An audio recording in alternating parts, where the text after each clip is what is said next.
Bueno, muy buenos días para todos. Bienvenidos a la actividad académica del día de hoy del Grupo de Anestesiología de la Universidad Pontificia Bolivariana. Y en esta mañana nos convoca el tema de aspectos clave de neuroanestesia cuando vamos a llevar a cirugía a un paciente pediátrico. La asesora para esta charla fue la doctora Liana, a quien le agradezco toda su ayuda y contribución para esta presentación. Entonces, es importante que revisemos este tema porque se estima que 1 de cada 7 niños antes de los 15 años es llevado a cirugía. Y si pensamos en las diferentes causas que hacen que nosotros eh, tengamos que montar un paciente pediátrico en cirugía, se encuentran las causas traumáticas, pero también las causas tumorales son una de las etiologías más frecuentes. Y dentro de esas etiologías tumorales, el 20% de ellas corresponden a tumores del sistema nervioso central. Entonces hemos propuesto esa charla para hablar de 6 aspectos fundamentales que nosotros como anestesiólogos debemos de conocer para poder llevar exitosamente a nuestros pacientes a cirugía. Entonces vamos a empezar hablando de esas diferencias tanto en neurofisiología como farmacología que debemos de resaltar. Partimos de que entonces a nivel de la bóveda craneana tenemos 3 componentes principales, ¿cierto? En un 80% están representados por el tejido cerebral, 10% líquido cefalorraquídeo y el 10% restante corresponde al flujo sanguíneo cerebral.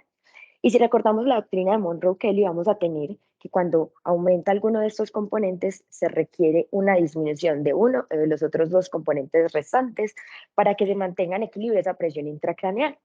¿Qué pasa en los niños? En los niños tenemos las fontanelas, fontanela anterior y fontanela posterior, en donde la fontanela posterior se cierra más temprano, más o menos a los 2 meses, pero la fontanela anterior pues continúa permeable incluso hasta los 18 meses de vida.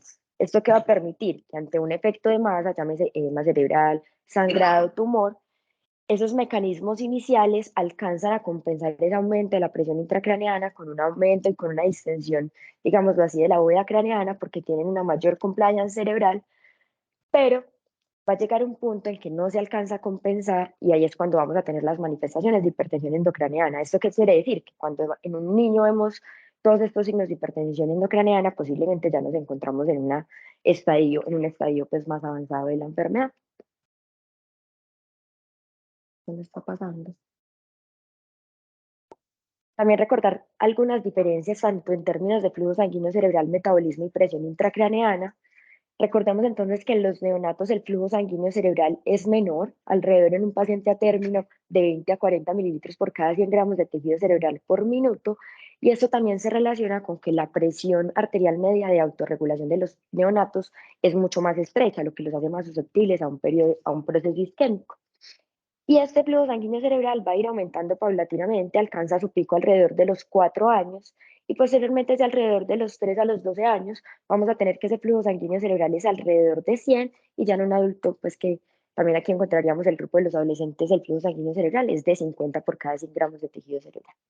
También tenemos cambios con respecto a la presión intracraneana, no podemos comparar lo mismo de un adulto a un niño. En un recién nacido, en un lactante, la presión intracraneana va a estar alrededor de 2 a 6 y ya en niños escolares el valor máximo va a ser de 15, mientras que los adultos sabemos que usualmente hablamos del punto de corte que va a ser de 20.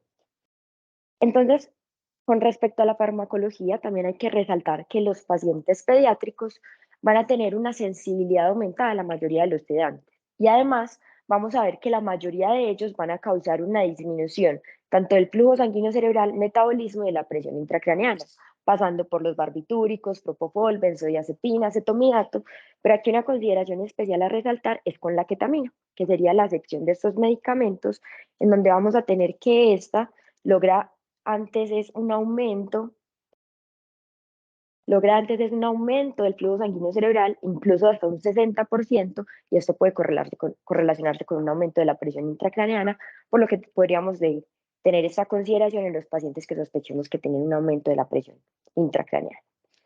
Durante la valoración preanestésica, nosotros, ¿qué tenemos que saber? Entonces, esta valoración preanestésica la vamos a dividir en 3 puntos grandes. Como en todos los pacientes, debemos de conocer cuáles son las comorbilidades que el paciente tiene, cuál es su diagnóstico y cuál es la patología neurológica que está meritando la cirugía y para qué tipo de procedimiento está programada. Y con base a ello vamos a proceder como en toda esta gestión del riesgo. Voy a continuar entonces mencionando unos aspectos importantes de la valoración preanestésica. que debemos de tener en cuenta en estos pacientes. Y uno de ellos son los antecedentes alérgicos. De rutina vamos a preguntar, bueno, el paciente a qué medicamentos es alérgico, pero también en estos pacientes debemos de incluir alergias al medio de contraste y alergia al látex. ¿Por qué alergia al látex? Porque se ha visto que en los pacientes con antecedente de mielomeningocele, la prevalencia de alergia al látex es del 19%, y esto es un número importante si lo comparamos con la incidencia en la población general, que es de menor al 1%. Entonces, 19 versus menor al 1%. Y se ha visto que los principales factores de riesgo para que estos pacientes hagan alergia al látex es que hayan sido llevados a 5 más procedimientos quirúrgicos, sobre todo durante el primer año de vida. Entonces, interrogar, y si tenemos este antecedente, prepararnos y utilizar pues como todo el protocolo de una cirugía libre de látex como para evitar claramente reacciones adversas. Con respecto a las malformaciones craneofaciales o los síndromes genéticos, sabemos que en múltiples ocasiones estos pacientes requieren cirugía por diferentes motivos y allí entonces nosotros nos debemos de enfocar en esa valoración de la vida aérea y tener diferentes planes de rescate. Como ya sabemos, en los niños necesitamos una planeación previa de qué máscara facial vamos a utilizar, qué tubo, qué máscara laringia, pero también va a ser importante que nosotros consultemos cuál es el síndrome genético del paciente, que el paciente tiene. Y como sabemos que de rutina nosotros no nos sabemos de memoria todos los síndromes genéticos, y vamos a conocer todos esos retos anestésicos que el paciente tiene asociado, les recuerdo esta página de Orphan Anesthesia que la propone la Sociedad Alemana de Anestesiología y Cuidado Crítico, en donde accedemos a esta página, buscamos el síndrome y nos va a decir de una manera muy clara y muy resumida cuáles son los principales retos anestésicos que debemos de tener en cuenta con estos pacientes. En el caso de un paciente con epilepsia, también debemos de resaltar algunas consideraciones.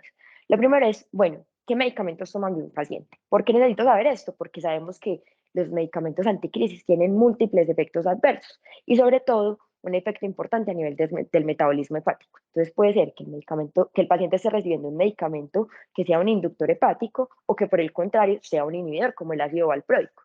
Y con respecto a este medicamento, hacer una salvedad también de que cada vez se describe el potencial riesgo que tiene desarrollar tanto trombocitopenia como alteraciones de los factores de coagulación para tener en cuenta.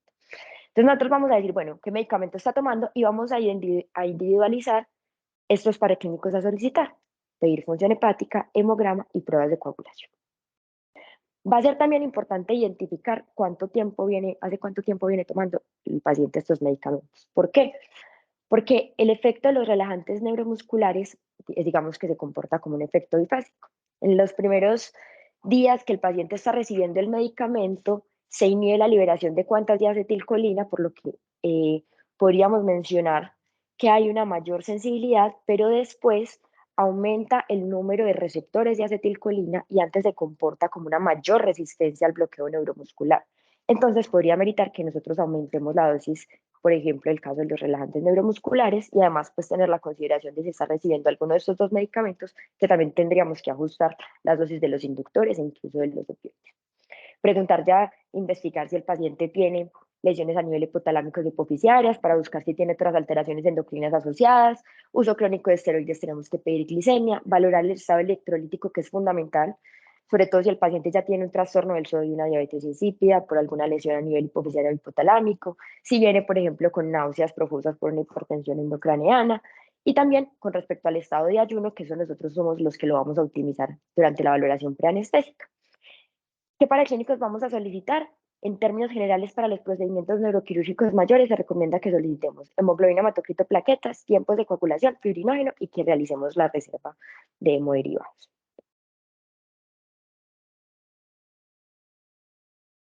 Claramente va a ser fundamental que nosotros durante nuestra valoración entonces incluyamos los diferentes signos y síntomas de hipertensión endocraniana. Podríamos preguntarle a los padres, o si el niño ya está un poco más grande, puede que refiera a la presencia de cefalea matutina, emesis, irritabilidad, hiporexia y diplopía, pero también durante el examen físico nosotros nos podemos apoyar con diferentes signos. Dentro de esos podemos encontrar la fontanela abombada, dilatación de las venas del cráneo, aumento del perímetro cefálico. A nivel de los ojos podemos encontrar pacientes con estrabismo por una parálisis del sexto par, signo del shock naciente, papiledema o disminución de la pulsatilidad venosa en el fondo de ojo y también identificar desde el preoperatorio si el paciente tiene un déficit tanto motor como sensitivo. Recordemos la valoración de las imágenes, que sobre todo para neurocirugía es fundamental. Después de ver las imágenes, nosotros podemos tener este tipo de respuesta o por el contrario, podemos estar muy tranquilos con el procedimiento que vamos a realizar. Y eso también nos va a ayudar a tomar decisiones con respecto a, bueno, el paciente tiene edema cerebral, voy a iniciar terapia osmótica, está en un sitio con alto riesgo de sangrado, cerca a un seno venoso, esperamos algún reflejo pues, con respecto a la manipulación, por ejemplo, si es de fosa posterior. Entonces no olvidemos realizar esta valoración de las imágenes. Y con respecto a la premedicación, quisiera resaltar que se ha descrito que en pacientes mayores de 6 años la premedicación no farmacológica suele ser suficiente.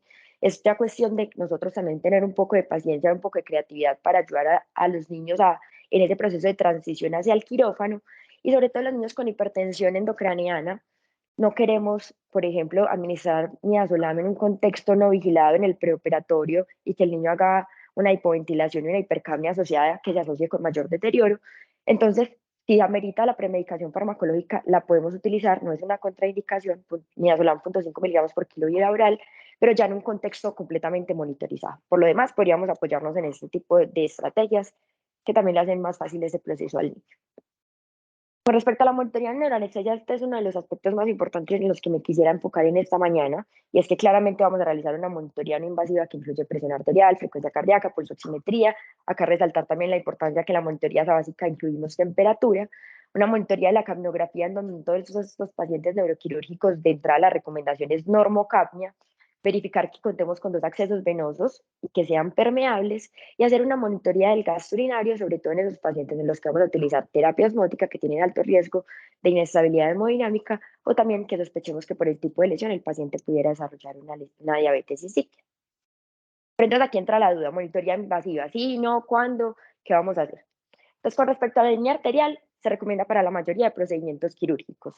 Si nos vamos específicamente a las recomendaciones que nos dicen, utilice la línea arterial en pacientes que ya de entrada estén chocados o que tengan alto riesgo de inestabilidad hemodinámica, factores de riesgo de sangrado importantes en el intraoperatorio, reflejos de manipulación de nervios craneales, alto riesgo de embolismo aéreo, y estas son las principales cirugías en las que la línea arterial va a ser indispensable.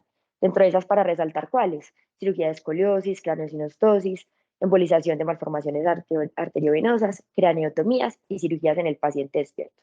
¿Cuál es la ventaja de la arterial? No solamente tenemos una monitoría continua, nos permite una toma seriada de exámenes y además, al igual que en los adultos, podemos hacer un análisis de la onda arterial y también de la variabilidad de la presión de pulso con la misma.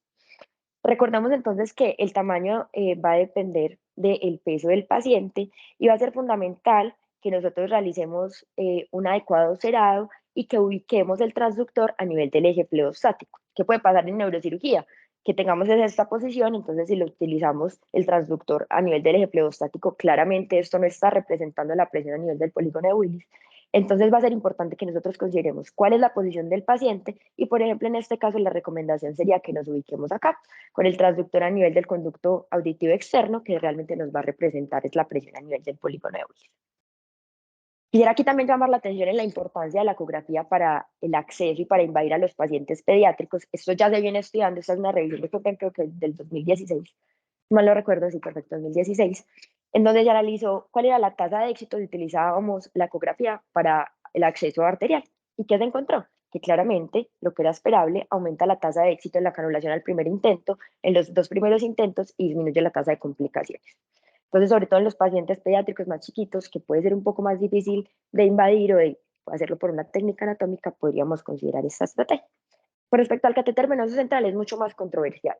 Realmente no se recomienda de rutina en un paciente neuroquirúrgico, pero las indicaciones que nos recomiendan es el caso de que tengamos un paciente con accesos periféricos difíciles, que no es infrecuente en la población pediátrica, que nos encontremos ante la necesidad de utilizar medicamentos que no son compatibles por vena periférica, recordemos el pH y la osmolaridad para administrarlos por vena periférica, y ante un paciente que tenga alto riesgo de inestabilidad hemodinámica, riesgo de embolismo aéreo, que sabemos que la probabilidad de que aspiremos el émbolo aéreo en un paciente pediátrico es mucho más difícil, digamos que es un riesgo más teórico, pero que se describe, y también aquí, como para puntualizar algunas cirugías, cirugía de columna y en el caso de craneotomía mayor, digamos que sí está indicado.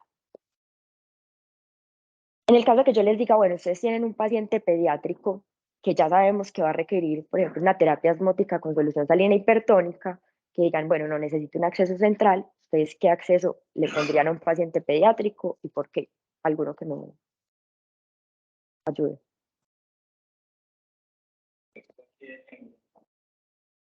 querría aumentar la presión intracraniana, tratar de poder femoral si es posible. Exacto. Entonces, digamos que en los pacientes pediátricos tendríamos principalmente estos tres accesos, ¿cierto? Yugular interno, femoral y subclavio. ¿Qué pasa? Como Dani mencionaba, si tenemos un acceso yugular interno, se describe teóricamente que esto podría comprometer el drenaje venoso a nivel cerebral. Y también tenemos la limitación con el subclavio, que usualmente no estamos entrenados a cogerlo con ecógrafo. Entonces, esa sería como una limitación. Pero digamos que comúnmente en la práctica clínica nos dicen mucho, no, evita el femoral porque se infecta más esto, lo otro, pero ¿qué dice la evidencia? Entonces, yo quisiera resaltar este acceso femoral en la población pediátrica porque a raíz de esos dos artículos, digamos que vamos a poder desmitificar estos conceptos del riesgo de infecciones. Este es un artículo publicado en el 2012, específicamente se realizó en 4.500 pacientes menores de 17 años que ingresaron a la UCI pediátrica y se realizó una revisión durante un periodo de 10 años. ¿Y qué se encontró? Que al comparar estos tres accesos venosos centrales que se acaba de mencionar, no se encontró ninguna diferencia con respecto a las tasas de infección entre subclavio, yugular interno y femoral, y que tampoco influyó en esas tasas de infección el sitio en el que se haya colocado, es decir, si se colocó en urgencias, si se colocó en cirugía, si se colocó en la UCI. El problema es que después publican este artículo y nos dicen, bueno, si bien no aumentan las tasas de infección o no aumentan las tasas de bacteremia asociada al catéter, el hecho de colocar un catéter femoral, sí se ha descrito el riesgo de que cuando tenemos un acceso femoral aumenta el riesgo hasta 6 veces de una trombosis venosa profunda. ¿Qué hacer entonces? Esto se publicó en el 2019, pero en el 2020 salen estas guías con respecto al uso adecuado de catéteres intravenosos en la población pediátrica y se nos recomienda que es para los catéteres venosos centrales para disminuir ese riesgo de trombosis debemos de garantizar que esa relación catéter-vena sea menor o igual al 40%. Entonces, ¿qué podemos hacer en la práctica? Yo considero, pues es una opinión personal, más fácil canalizar un acceso venoso femoral con ecógrafo, pues por un día que lo vamos a utilizar posiblemente para el intraoperatorio y pues garantizarnos de que esta relación sea menor al 40% y que estemos seleccionando pues el catéter adecuado para el paciente y pues ahí tendríamos un acceso pues de mucho más fácil, digamos que de invadir, por así decirlo, porque sabemos que a veces resulta muy retador. Y esta, pues les dejo aquí la aplicación, el Mini Magic, que es como con base en estas guías, que también es una ayuda para nosotros definir cuál es el mejor acceso intravenoso en la población pediátrica. Y ya pasamos al neuromonitoreo. Este va a ser fundamental, sobre todo en cirugías que van a ser en áreas funcionales del cerebro y en cirugías de la médula espinal. Y ese neuromonitoreo lo podríamos dividir en tres grandes grupos. Que vamos a realizar una monitoría de la función, como es el caso del electroencefalograma, los potenciales evocados y la electromiografía, el monitoreo de la PIC, que puede ser también por medio de los métodos invasivos y no invasivos de la presión intracraneana y el Doppler transcraneal para ver el flujo sanguíneo cerebral, y ya hay diferentes monitoreos para ver la parte de la oxigenación. ¿Qué tenemos que recordar a grandes rasgos de esa parte del neuromonitoreo? Entonces, de manera inicial, cuando programen la cirugía, yo tengo que hablar con el neurocirujano. ¿Usted qué necesita? ¿Qué va a monitorizar? Porque de acuerdo a ello, yo también voy a tener que modificar mi técnica anestésica y los medicamentos que voy a administrar. Con respecto a la electromiografía de los potenciales evocados motores, la recomendación es que evitemos el uso de relajantes neuromusculares, o al menos si se utilizan durante el periodo de monitoreo, que garanticemos que se realizó pues una reversión de los mismos. Y con respecto a los potenciales evocados somatosensoriales, en el caso de que solo se vaya a realizar monitoría de estos, antes el uso de relajantes neuromusculares me mejora la calidad de los potenciales somatosensoriales. ¿Por qué? Porque es como si eliminara todo el ruido de la señal. Entonces esto es importante porque entonces en algunos casos se benefician, en otros no, en otros estaría indicado. Entonces esto es importante tenerlo en cuenta. Y además, para garantizar que estos potenciales, digamos que sean adecuadamente monitorizados, tenemos que garantizar un adecuado flujo sanguíneo cerebral, porque simplemente por la caída de los mismos puede haber un deterioro de los potenciales. Y eso lo debemos de tener en cuenta. Con respecto al electroencefalograma y la electrocorticografía, la principal precaución va a ser con el uso de inhalados, anestésicos volátiles a una concentración mayor de una MAC, por así mencionarlo. Y se propone el uso de dexmedetomina de opioides como una muy buena estrategia, ya que pues no alteran estos registros. Entonces podría ser una opción a considerar. No sé si durante la práctica clínica alguno ha hecho ecografía del diámetro de la vaina del nervio óptico en la población pediátrica. Bueno, entonces por acá quisiera pues también como presentarles que es una estrategia muy sencilla, no invasiva a la cabecera del paciente que podríamos realizar. Recordemos entonces que la forma de hacerlo es que vamos a utilizar un transductor lineal, simplemente lo vamos a ubicar de manera transversal sobre el ojo, y lo que vamos a observar es que aquí vamos a tener entonces todo el globo ocular, y la idea es que busquemos acá el disco óptico, vamos a trazar una línea de 3 milímetros hacia abajo, y en esos 3 milímetros trazamos una línea perpendicular de extremo a extremo de la vaina del nervio óptico, y allí vamos a obtener esa medición. Esto, por ejemplo, en un artículo que se publicó el año pasado, ya empiezan a hablar de esto en la población pediátrica. Este es el caso de una ecografía de nervio óptico en un niño de 2 años, en donde nuevamente medimos 3 milímetros y realizamos la medición. ¿Cuál es el problema? Que todavía continúa siendo muy controversial cuáles son los puntos de corte a utilizar, pero en términos generales, para la población pediátrica nos dicen punto de corte de 4 milímetros para los menores de 4 años y de 5 milímetros para los mayores de 4 años. Y además nos hacen esta sugerencia de que en el caso de que la medición sea mayor a 6 milímetros, está indicado una monitoría invasiva de la pica. Acá, este es un reporte de caso que también me pareció muy interesante. Este es un paciente de 14 años que tenía una lesión mesencefálica, y aquí podemos ver la correlación, bueno, que no se ve muy claro, de que esta medición en el ojo derecho da 0.7 milímetros, y si vemos la imagen en la resonancia vemos claramente pues una dilatación ventricular, ¿cierto? Mientras que posterior a la ventriculostomía vemos como la medición se disminuye, y eso pues también se correlaciona con la neuroimagen. Entonces esta puede ser una estrategia a realizar a la cabecera del paciente. Ya tenemos el ecógrafo, no implica un costo adicional, el riesgo de complicaciones es bajo, siempre y cuando el tip que nos dan es ponemos el transductor, ubicamos la imagen y guardamos, y ya realizamos la medición sin tener que estar presionando, digamos, que el globo ocular con el ecógrafo, pues como para disminuir el riesgo de trauma ocular y isquemia por esa compresión que estamos realizando. Pasando ahora al manejo de líquidos en el intraoperatorio en un paciente pediátrico llevado a neuroanestesia, digamos que los pilares van a ser similares a un contexto. Debemos de preservar la presión de perfusión cerebral, evitar el desarrollo y la exacerbación del edema cerebral, y claramente evitar el desarrollo de alteraciones electrolíticas, de la glicemia y en la homeostasis metabólica, por así mencionar.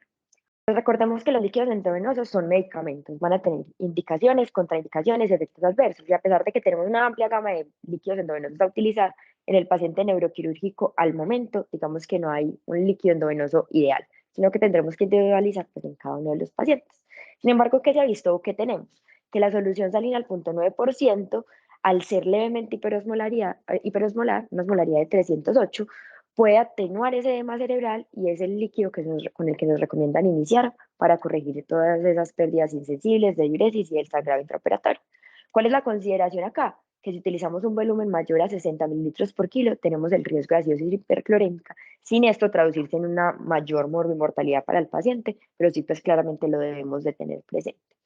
En estos pacientes de cirugía neuro, no se recomienda que utilicemos el lactato de Ringer. ¿Por qué? Porque recordemos que la barrera hematoencefálica tiene unas uniones muy estrechas que no permiten el paso ni de proteínas ni de electrolitos, y lo que va a determinar el movimiento del líquido va a ser ese gradiente osmolar. Entonces, si estamos colocando una solución hipoosmolar, antes voy a favorecer el desarrollo de edema cerebral. Y algo similar pasa con la dextrosa, por lo que tampoco se recomienda que la utilicemos de forma rutinaria en ningún paciente pediátrico y mucho menos en un paciente neuroquirúrgico, porque después de que se metaboliza esta dextrosa, disminuimos la osmolaridad sérica, y esto finalmente se va a traducir en el mismo efecto del lactato, en un mayor contenido del agua cerebral. ¿Cuáles son las excepciones en las que sí tenemos que usar dextrosa en un paciente pediátrico? El caso de los neonatos, pacientes con desnutrición, hepatopatía, nutrición parenteral total y endocrinopatías, en los que claramente vamos a tener pues, que garantizar un flujo metabólico. Continuando con este manejo, entonces, quisiera resaltar cómo vamos a manejar la hipertensión endocraniana en estos pacientes, y lo dividimos en 3 grandes pilares. El primero es favorecer el drenaje venoso cerebral, que lo podemos lograr de diferentes maneras. Primero, elevación de la cabecera. Segundo, verifique que no haya ninguna compresión extrínseca a nivel cervical, por ejemplo, con las fijaciones. Y también disminuir la presión intratorácica. ¿Cómo logramos disminuir esta presión intratorácica? Ajuste las presiones del ventilador, reduzca la PIC, y también incluso si es necesario, relaje, pues brinde relajación neuromuscular al paciente. El segundo ítem claramente va a ser la terapia osmótica y el tercer ítem corresponde a disminuir la tasa metabólica cerebral, que la podemos lograr por medio de la sedación, relajación neuromuscular o en caso de que sea una hipertensión endocraneana refractaria al manejo, incluso podríamos considerar el burst suppression. Dentro de la terapia hiperosmolar, entonces, en los pacientes pediátricos nos vamos a basar en estos dos medicamentos principalmente, Salinol 3% o Manitol. Con respecto al Salinol 3%, se recomienda una dosis que vamos a utilizar un bolo de 3 a 5 mililitros por kilo y vamos a continuar con una infusión de 0.1 a 1 mililitro kilo hora. Que hay que tener cuidado, que claramente nos va a aumentar la osmolaridad, sin embargo, es esperable y el punto de corte que nos ponen es 240, es decir, si tengo un aumento de la osmolaridad de 310 no es una indicación para que paremos el manejo. Y también tenemos el riesgo de acidosis hiperclorémica. Con respecto al manitol, esta es la dosis que nos recomiendan de 0.2 a 1 gramo por kilo, pero tenemos que tener precaución, primero con ese efecto bifásico que tiene y además con el riesgo de un edema cerebral de rebote, sobre todo que se puede presentar cuando utilizamos dosis repetidas de manitol. En el caso de que ya haya un riesgo de herniación cerebral inminente, considere la hiperventilación, no antes. Y esto es útil porque se estima que cada milímetro de mercurio que baja el CO2, se estima que hay una disminución del flujo sanguíneo cerebral de un 2%. Aquí aprovecho para mencionar que en los pacientes pediátricos, sobre todo en neuro, debemos de tener mucha precaución al estar ventilándolos durante la inducción, porque somos felices ventilándolos, pero no tenemos ni idea de cómo está el CO2 y en un paciente neuroquirúrgico también, si le barremos este CO2, tenemos vasoconstricción y más adelante tendríamos incluso riesgo de isquemia. Entonces, ojo con el CO2 en los pacientes pediátricos. Vigile cuánto está moviendo volumen minuto, vigile el CO2 expirado y claramente pues vigile cómo están los gases de ese paciente. Este último ítem que vamos a revisar se correlaciona mucho con el tema que revisábamos hace 8 días de Patient Blood Management en la población pediátrica y es fundamental y este es un aspecto central de la neuroanestesia porque tanto el riesgo de que el paciente esté sangrando y nosotros no estemos alcanzando a ese paciente se asocia con diferentes efectos deleterios, tanto la hipotensión, se asocia con un mayor deterioro cognitivo en el postoperatorio para estos pacientes. Claramente la inestabilidad hemodinámica puede manifestarse de manera más temprana si lo comparamos con un adulto, pero también el riesgo de yo transfundir tempranamente o incluso así está indicado, el hecho de yo transfundir a un paciente pediátrico me aumenta las complicaciones y la morbimortalidad. Se ha visto que en los pacientes pediátricos incluso esas reacciones transfusionales son más frecuentes que en la población adulta, entonces también digamos que la recomendación es que seamos muy juiciosos con el manejo y con las indicaciones para transfundir. ¿Qué tenemos entonces para hacer en el preoperatorio? Lo primero es identificar cuál es el valor de hemoglobina ideal para mi paciente según la edad. Recordemos que los pacientes pediátricos toca individualizar por cada uno de estos grupos. Y desde el preoperatorio nosotros tenemos que estimar cuál es la volemia de mi paciente y cuáles son las pérdidas sanguíneas permisibles que yo tengo. Específicamente para neurocirugía, también debemos de identificar cuáles son esas cirugías de mayor riesgo de sangrado, entre las que encontramos la craneosinostosis, cirugía de escoliosis, resección de malformaciones vasculares, que aquí encontramos, por ejemplo, tanto aneurismas como malformaciones arteriovenosas, y los tumores altamente vascularizados, como lo son, por ejemplo, los meningiomas.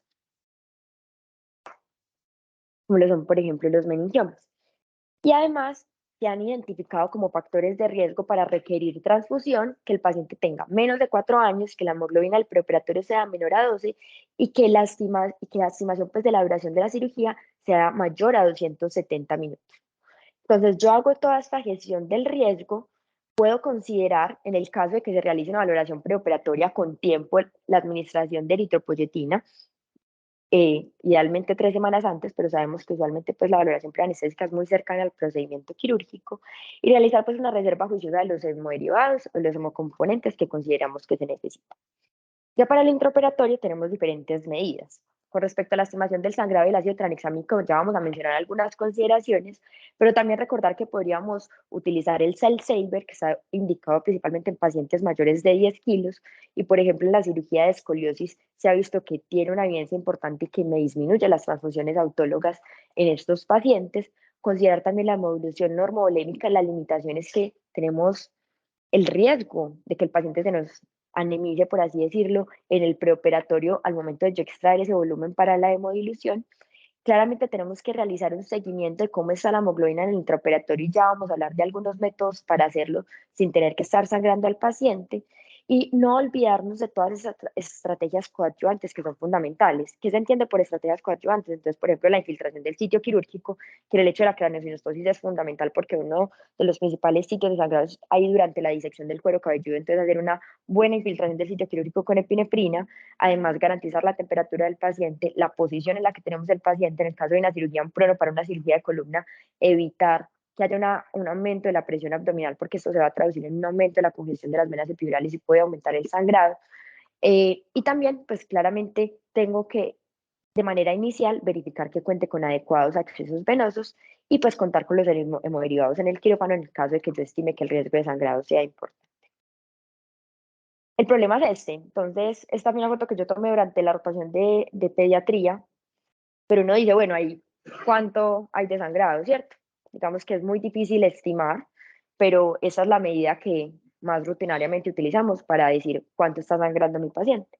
Y aquí tenemos un artículo que se publicó en la revista colombiana de anestesiología por nuestro profe Ancísar, en donde cuál es la correlación y cuál es esa concordancia de la estimación visual con realmente el volumen de sangre que se encuentra en la gasa. Y se encontró aquí, encuestaron 41 anestesiólogos y 15 residentes, que el volumen de sangre real, o sea, la concordancia de estos volúmenes es subóptimo, que hay una diferencia importante entre lo que realmente hay en la casa. O sea, ellos lo hacían impregnando la casa con un volumen previamente establecido y le decían, mire, ¿usted cuánto cree que hay acá en esta casa de sangrado? Entonces la correlación, digamos que no es muy buena y una pregunta importante es, bueno, tendemos a sobreestimar, incluso en un 65% se tiende a sobreestimar el sangrado y esto se está correlacionando con un mayor riesgo de transfusiones, por ejemplo, sin indicación. Esta es una pregunta importante y entonces podríamos basarnos en esta escala de la estimación visual de acuerdo al tamaño de la compresa de 10 por 10, 30 por 30, 45 por 45 y al porcentaje de saturación, 25, 50, 75, 100%, en la que nos indican aproximadamente cuánto volumen de sangre tiene cada una de ellas. ¿Cuál es una consideración importante a tener en cuenta? Que hay que preguntar si la gasa estaba impregnada previamente con solución salina. ¿Por qué? Porque cuando la gasa se había humedecido previamente, disminuye la absorción de sangre en un 25%. Entonces yo la puedo ver muy roja, pero realmente digamos que el contenido de sangre es menor. Sabemos que en la población pediátrica las fleotomías son una de las principales causas de anemia. Más en un paciente que esté sangrando, no queremos estar chuzándolo constantemente. Entonces empiezan a hablar de estos métodos de la medición no invasiva de la hemoglobina, incluso en los pacientes pediátricos, no sé si lo conocían, funciona similar a un pulso oxímetro por método de espectrofotometría. La recomendación es igual, lo podemos utilizar en los dedos de la mano, en la palma o en los dedos del pie, idealmente en un ambiente que no tenga mucha luz para que no interfiera con la medición. ¿Qué se ha visto? Este es un estudio de validación de este dispositivo en la población pediátrica. Se incluyeron 150 pacientes, 80 neonatos y 70 pacientes pediátricos, en donde la mitad de ellos estaban sanos y la mitad de ellos eran pacientes en shock. ¿Qué se identificó? Que la correlación entre la medición no invasiva e invasiva de la hemoglobina, es decir, ellos primero hacían la medición no invasiva y en un transcurso menor a 5 minutos tomaban la muestra de sangre y medían cuánto era la hemoglobina y miraban cuál era la correlación entre los dos valores. En los pacientes sanos, tanto neonatos como el resto de la población pediátrica, la correlación en pacientes sanos fue excelente, o sea, una diferencia muy baja, que es la que podemos ver acá. Es una muy buena correlación. El problema entraba cuando los pacientes estaban en shock. ¿Por qué? Porque al igual que la pulsoximetría, cuando tenemos un paciente con hipoperfusión distal, si no tenemos una buena onda de pletismografía, también se va a alterar esta medición. Entonces, un mensaje aquí inicial es, bueno, esta puede ser una muy buena estrategia durante el intraoperatorio, pero en fases iniciales. Si ya quiero coger al paciente chocado a medirle la medición no invasiva de la hemoglobina, pues este no va a ser un buen método. También, este es un estudio que encontré en neonatos, se incluyeron 310 pacientes en la UCI neonatal, este se realizó en Turquía, donde vemos que la correlación también de esas mediciones no invasivas e invasivas de la hemoglobina es muy buena. Entonces, es una estrategia, en vez de yo estar sangrando a mi paciente 3 veces al día en la UCI o cada X número de horas en el intraoperatorio, utilizar estas estrategias para evitar ese sangrado frecuente. No podemos finalizar sin claramente hablar del ácido tranexámico. Este fue un medicamento que nos compartieron hace poco que fue publicado el 1 de septiembre de este año, en el que hacen un apartado especial para los pacientes pediátricos llevados a neurocirugía. ¿Qué nos dicen? Entonces ellos nos dicen que se ha visto que para este tipo de cirugías, craneosinostosis, cirugía de fusión espinal, y dentro de allí pues, tenemos la cirugía de escoliosis, con el uso del ácido tranexámico logramos una disminución de las pérdidas sanguíneas de hasta un 50%, y además también se ha relacionado con una disminución de los requerimientos transfusionales. Ellos al final ponen acá, lo pongo entre comillas porque así lo describen ellos, y es que también debemos de considerar el uso de tranexámico en escenarios donde estimemos que el riesgo de sangrado en el contexto de neurocirugía va a ser moderado alto. Entonces digamos que se abre el espectro para otro tipo de neurocirugías, además de las previamente mencionadas. La dosis era como la que revisábamos hace 8 días en la charla de Patient Blood Management. Ellos nos recomiendan utilizar un bolo de 10 a 30 miligramos por kilo, seguido de una infusión de 5 a 10 miligramos kilo hora.